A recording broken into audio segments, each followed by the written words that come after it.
I swear, if they murdered Santa in this novel, I'm gonna be upset. I'm pretty sure it's Hallmark. Is it Hallmark? It's probably Hallmark. Is that I can go from cute, cozy, and chill to medieval and horror and dark. Imagine a bookshop named Wonderland. Or to make a botanical antler headband. When I watched this movie, you guys, I pretty much just cried because it was so heartwarming. Buenos dias, good morning, or hello in whatever time of the day it is for you. Welcome back to my channel. I am so excited and so grateful that you are here. If you are new here, my name is Kim. I am an author illustrator, and here on my YouTube channel I like to create cozy and intentional videos about lifestyle, books, writing, and just all the feel-good vibes. At least that's what I'm hoping I'm giving out here on my YouTube channel, but that's always the goal. So you guys, as you can tell by the title of this video, today I bring you a Christmas, holiday, wintry starter pack. And I got inspired by this video because one of my favorite YouTube creators, Darlene Desi, I will link her YouTube down below. She creates these types of videos every year where she sort of curates a starter pack of movies,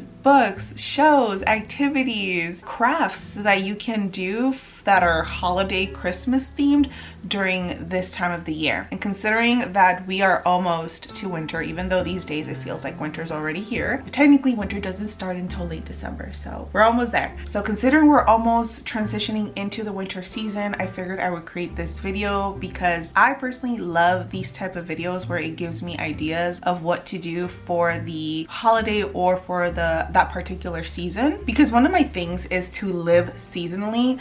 I love to live seasonally, and I feel like many of us would benefit from living seasonally. That means eating seasonally, doing things that are aligned with that season that we are in. And I just feel like doing that helps you further enjoy that season that you're in, and you get even more of the benefits of that particular season. I know for me in particular, winter there's a lot of good things that I love about winter, but it could also be a time where some of us, and myself included, can experience sometimes seasonal depression. And so by doing things that kind of get you excited for that season, such as crafts, books, movies, shows to watch, it really helps you look forward to that season, especially if you already have kind of like, I don't like you that much season type of vibes. So personally, I love these kind of videos. I've always looked forward to seeing Darlene Desi's starter packs for any season. So I decided to make my own, something that is cultivated to my personal taste, and hopes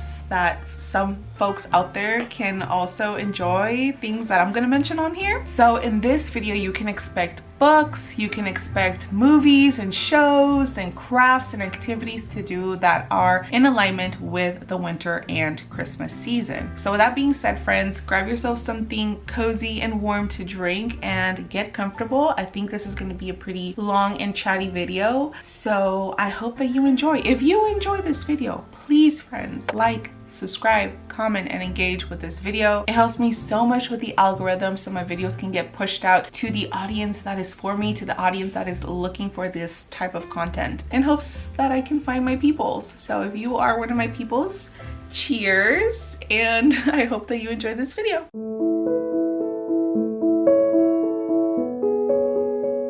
You guys, so starting off, I'm going to start off with our favorite, and that is books. I have here about 7 books that I want to recommend, and none of these I have read, but the synopsis just sounded so great. To be completely honest, I have not really read much Christmas, winter themed books, and so hopefully this winter season I can really up my game in this category. So I'm excited because as I am mentioning these books, these are also books that are in my radar for me to read this winter season. But please do your research, because like I mentioned, I have not read these books, but they just sounded so good. The synopsis and the plots just sounded really good, so I'm basing it off of that. So of course I'm going to start with my middle grade books. I have here 2 middle grade books that I want to recommend. The first one is called The Winter King. This is a fantasy mythology type of book. It is classified as a middle grade and a YA book, so I'm assuming assuming it just kind of falls in between that category. And the synopsis says, a village trapped in winter, a tyrannical god, and a girl who will do anything to keep her family alive. Ever since Cora's father disappeared through the ice, whispers about her family's curse have grown increasingly louder. Despite to help her mother and siblings survive another bleak season in the Winter's King's frozen grasp, Cora begins to bend and even break the rules she has kept since she was a little girl. But when she discovers a secret that's much bigger than herself, she realizes too late that she must put herself and those she loves in even greater peril. I've mentioned before in some of my videos that I've never really been into reading mythology books, but lately I've been getting an interest into getting into them. And this particular book, I read that it is set in a Nordic world that is shaped by the myth of Hades and Persephone, but with twists. So I'm excited about that. I really want to step up my mythology game. So this one I am for sure planning on reading this winter season. The next middle grade book that I actually have a physical copy of, and this is Winter House by Ben Gutterson. To be completely honest, this was a total cover buy. Like, look at that cute cover. And I think this is a whole series, but I believe this is the first book. It also has really cozy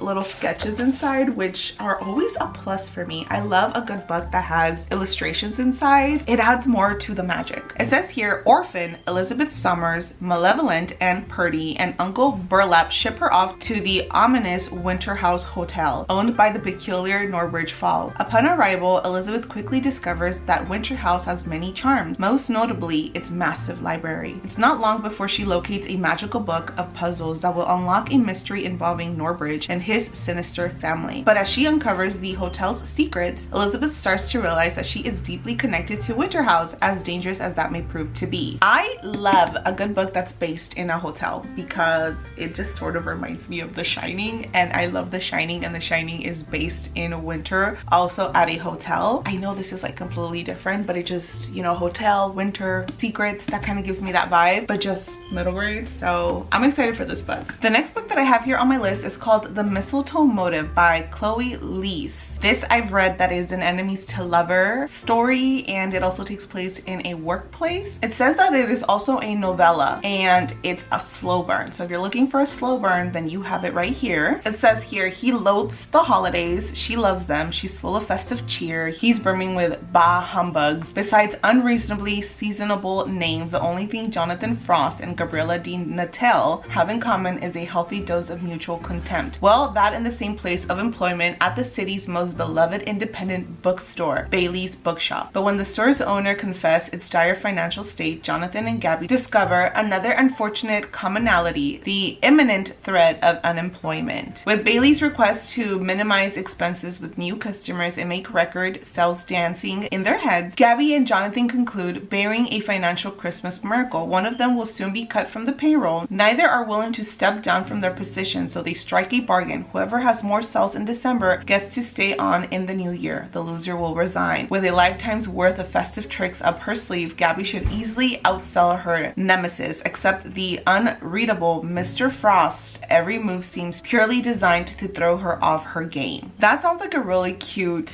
little holiday romance, and it's based in a bookstore, which is a plus for me. The next book that I have on here is one of my favorite genres, and that is a murder mystery Christmas novel. This is called Murder for Christmas by Frances Duncan. Again, the cover is just gorgeous for this. It says here, Mordecai Tremaine, former tobacconist. Wow, what is a tobacconist? I need to look that up. What is a tobacconist? Oh, like a tobacco shop or like a smoke shop where they like sell pipes and stuff. Okay, cool. Okay, so former tobacconist and perennial lover of romance novels has been invited to spend Christmas in the sleepy village of Sherbrome at the country retreat of one Benedict Graham. Arriving on Christmas Eve, he finds that the revelries are in full flow, but so too are tensions amongst the assortment of guests. Midnight strikes and the party goers discover that it's not just presents nestling under the tree. There's a dead body too under the tree. That's peculiar. A dead body that bears a striking resemblance to Father Christmas. Santa? With the snow falling and the suspicious flying, it's up to Mordecai to sniff out the culprit and prevent someone else from getting murdered for Christmas. That sounds interesting. I swear, if they murdered Santa in this novel, I'm gonna be upset. This following book, I've been seeing this book everywhere and I've been itching to pick this up. I love the cover of this, and this is called Midnight at the Christmas Bookshop by Jenny Colgan. Anything with bookshops, just give them to me, please. Any novel that has a bookshop involved in it, I will read. There's nothing cozier than to read something with a bookshop in it, or the bookshop is the setting. Just give them all to me, please. It says here, Christmas comes early, far too early, to McCready's little old town bookshop in Edinburgh. It's summer, but an American production company has decided that McCready's is the perfect location to film a very cheesy Christmas movie. I'm pretty sure it's Hallmark. Is it Hallmark? It's probably Hallmark. After all, who can resist the charmingly narrow historic street with its Victorian gray stone buildings and warmly lit shop windows? That sounds so beautiful. I want to live there. Carmen Hogan, the bookshop's manager, is amused and a bit horrified by the goings on, but the money the studio is paying is too good to pass up. She uses the little windfall from filming to create a new display and fend off a buyout offer from an obnoxious millionaire who wants to turn McCready's into a souvenir shop selling kilts made in China and plastic Nessies. Still reeling slightly from a breakup, Carmen's not particularly looking forward to the holidays, but just as snow begins to fall and the lights of Christmas blink on, all sorts of lovely new possibilities present themselves for McCready's bookstore and for Carmen herself. Sounds cute. I am here for a bookshop novel. The next book that I have on here is a fantasy book. I have been on my fantasy binge so hard right now. Like, all I want to read is fantasy, and I am trying to restrain myself because I don't want to get burnt out on fantasy, but I just can't help it.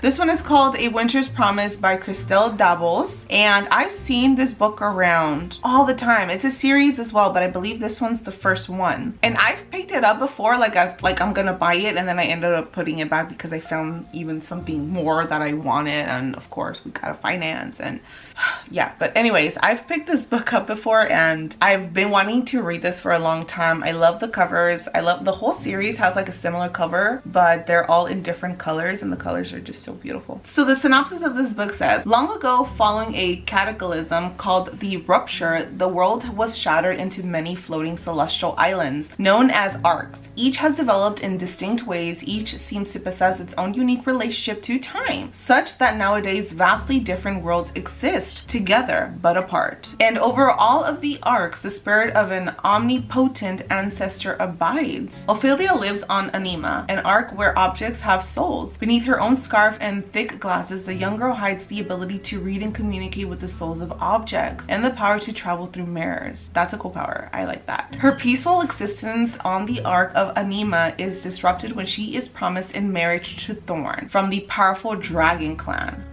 Are there dragons in here? Ophelia must leave her family and follow her fiancé to the floating capital on the distant arc of the pole. Why has she been chosen? Why must she hide her true identity? Though she doesn't know it yet, she has become a pawn in a deadly plot. Honestly, that sounds something like right up my alley, so I'm excited for that. This next one is called Love in Winter Wonderland, and this is another love story. It is a YA contemporary Christmassy winter romance, which who doesn't want a fluffy little romance during the winter season? So this is another book that is based in a bookshop. Like, I feel like I have like 3 books here on this list that are based in bookshops, but I just love, like I mentioned, I love bookshops as the setting. But I super love this particular book because it is a Black-owned bookshop. So listen to the synopsis. Charming, handsome Trey Anderson balances the pressure of school popularity with a job at his family's beloved local bookshop, Wonderland. Imagine a bookshop named Wonderland. That's beautiful. I'm sold. Quirky, creative Ariel Spencer needs tuition for the prestigious art program of her dreams, and an opening at Wonderland is the answer. When Trey and Ariel learn that Wonderland is on the brink of being shut down by a neighborhood gentrifier, they team up to stop the doors from closing before Christmas Eve deadline and embark on a hate-to-love journey that will change them forever. If this is not the most relatable as far as small-owned bookshops being closed closed down by gentrification, I don't know what is. At least where I live,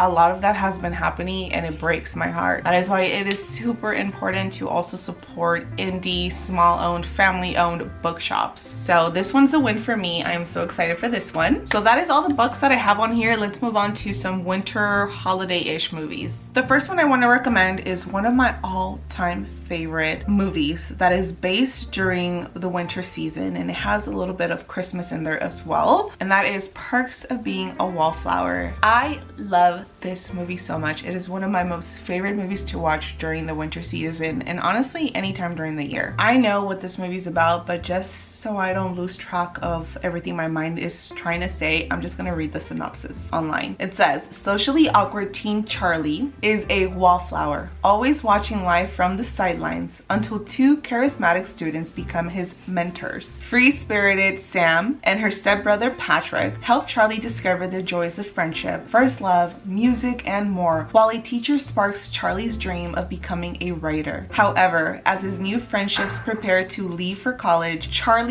inner sadness threatens to shatter his newfound confidence. This movie is so heartwarming. I will say look up the trigger warnings because there is some SA in there and it could be obviously triggering for some folks, but it's a heartwarming, beautiful story. And this is actually based on a book, which by the way, I kind of really want to go pick up Perks of Being a Wallflower and read it this winter season. I am trying to be better at reading some of my favorite movies or shows that are based on books. So this one's one of them that I'm planning on doing that this year. So if there's something that you need to know about me, is that I can go from cute, cozy, and chill to medieval and horror and dark. I am composed of many genres and I'm blaming it on my zodiac sign. I'm a Gemini. With that being said, the next one that I have on here is The Green Knight. And this is a super medieval movie that came out a few years ago. When did this come out? It came out 2 years ago. It is based during the winter season from what I remember. During Yuletide. So back in the day before Christmas was called Christmas, it was Yuletide, so it was based during Yule. That's what they were celebrating, Yule. Our main character is Dave Patel, which I hope my husband's not watching, but hey Dave. Hey. You guys get it, right? Okay, he's our main protagonist. And it says here, King Arthur's headstrong nephew embarks on a daring quest to confront the Green Knight, a mysterious giant who appears at Camelot. Risking his head, he sets off on an epic adventure to prove himself before his family's court. So I know there's like some sort of mythology, paganism in there. I remember I went on a whole binge of what this movie was really about after me and my husband watched this because it was so intriguing and it was so dark and it kind of made you a little confused while you were watching, but it was so good, you guys. And the visuals were just so beautiful and crisp and lush and dark.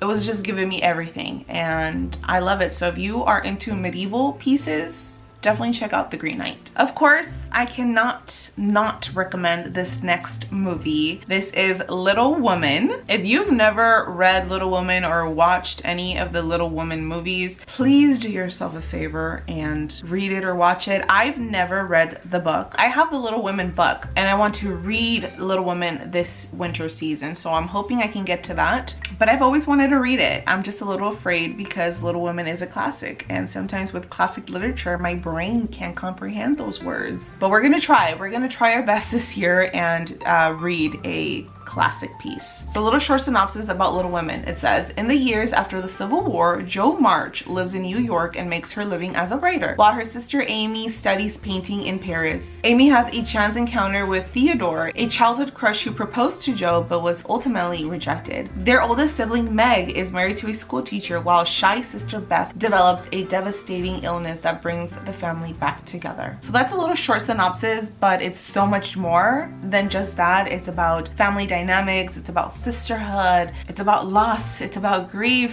it's about love, it's about pursuing your dreams. It's such a beautiful novel based in the winter and Christmas season. So highly recommend either the movie or the book, whichever one suits you. The next movie that I want to recommend is one of mine and my husband's favorite. It is by one of our favorite directors, and that's Wes Anderson. We honestly love anything that's by Wes Anderson. If you're familiar with Wes Anderson, you'll see like the visuals are just so beautiful. This one is the Grand Budapest Hotel, and this is based during the winter season. And a short synopsis says, in the 1930s, the Grand Budapest Hotel is a popular European ski resort presided over the concierge Gustav. Zero, a junior lobby boy, becomes Gustav's friend and protege. Gustav prides himself on providing first-class service to the hotel's guests, including satisfying the sexual needs of the many elderly women who stay there. When one of Gustav's lovers dies mysteriously, Gustav finds himself the recipient of a priceless painting and the chief suspect in her murder. I absolutely love this movie. Mostly I love it so much because of the visuals, and then the hotel is just so beautiful. It's so beautiful to look at. So if you've never seen anything by Wes Anderson, I totally recommend any of his movies. But if you're looking for something for this winter holiday season to watch, definitely check out the Grand Budapest Hotel. If you are a fan of murder mystery, and if you're a fan of the queen of murder mysteries, Agatha Christie, then you're gonna love this next movie. And that is Murder on the Orient Express. I believe this movie came out a few years ago now, but it's a movie that me and my husband tend to watch each year just because it's based in the winter season, and who doesn't love a good murder mystery, right? So quick synopsis for this says, a lavish trip through Europe quickly unfolds into a race against time to solve a murder aboard a train. When an avalanche stops the Orient Express dead in its tracks, the world's greatest detective, Hercule Poirot, arrives to interrogate all passengers and search for clues before the killer can strike again. I've mentioned here on my channel before how much I love murder mysteries because I really like to play the game of trying to find out who the killer is, and it's always so much fun to see if I got it right, or at least if I was close, or if someone was one of my suspects. So it's always fun. This next movie is actually based on a book, and I've always seen the book around. I opened it a few times but never really read what it was actually about, and then one day I was skimming through my Apple TV and I seen that same book, but it was a movie, and I clicked on the movie and it was like the most heartwarming thing I've ever seen. That movie is The Boy, the Mole, the Fox, and the Horse. This came out last year and it is based during the winter season. A quick synopsis says, four unusual friends, a boy, a mole, a fox, and a horse, share truths about life as they search for a home. However, the boy learns that home is not always a fixed place. When I watched this movie, you guys, I pretty much just cried because it was so heartwarming, and the moral and the storyline of the story was beyond just these characters. It's really the message that is embedded into this storyline. It was also such a quick watch. I think it was only like maybe an hour or less than that, and it was just so heartwarming. So I definitely recommend either the book or the movie. So those were all my movies that I wanted to recommend. As far as shows go, I couldn't really find that many shows that were based in the holiday or winter season that I loved, so I'm gonna just pop some shows on here that I feel like maybe you should check out, to either screenshot this or feel free to just check them out if that's something that interests you. But if you have any show recommendations that are based in the winter holiday season, please feel free to leave those down below. I would love to check those out, or for other folks to check those out if they are interested in that. But moving on to winter activities. Winter activities, I love doing winter activities.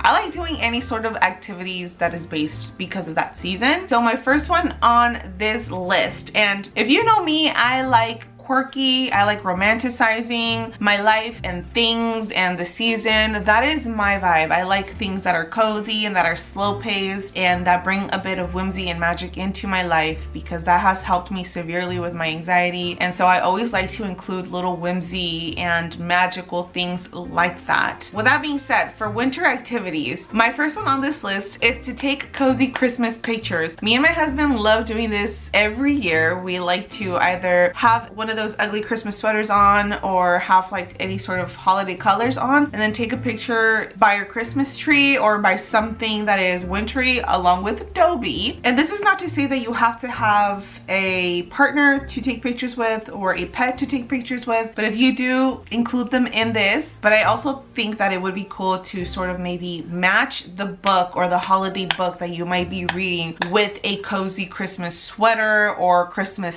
socks, and make like a whole little combo, like your holiday book, your Christmassy sweater, and your holiday-ish socks, and just combine all of it and take pictures. I think one of the most beautiful things that we can do is capture these moments where we're just being silly and romanticizing the season, and looking back at those moments whenever we're feeling down or we're just not feeling our best, and really embrace how we felt in that moment. And maybe it will bring some sort of comfort to us. In a way, it sort of makes me feel better, and it gives me hope that I can get back to that place. So yeah, I think that matching maybe like a cozy little book, getting a sweater that is the same color, and some socks, and just taking like funny little quirky pictures would be super fun. Ooh, or maybe dressing up like one of your favorite holiday books, whatever this color palette is, and you have those same colors on, and you just take little quirky pictures, and I don't know, it'll just be a really good time. Even if you don't send that picture to anyone, the picture is for you, and I think that's what matters. Another thing that I love doing for the holidays is something that is gonna save me money, because we all know that holidays can dig into our pockets, and as someone who